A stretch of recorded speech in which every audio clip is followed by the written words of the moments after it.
Hello everyone and welcome back to my YouTube channel with another useful and informative video. So guys, in this video I'm going to show you how can you fix Snapchat device banned issue on your device.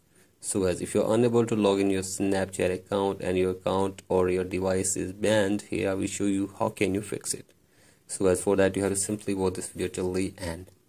So guys, first of all, open settings in your device and now scroll it below and turn on the VPN if there is any connected VPN in this device.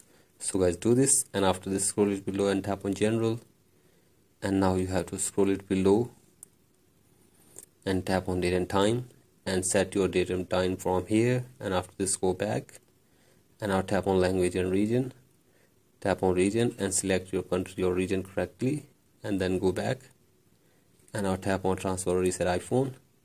Tap on reset and reset your network settings for one time, and after this go back and now force restart your device for one time as well. So guys, for that press and release the volume up button and then down, and keep holding the power button until your device force restarts. So guys, do this, and after this also update your Snapchat to the latest version. So guys, do this, and after this hopefully your problem will be fixed. So guys, that's it for today's video. Please like and subscribe to my YouTube channel as well. Thank you.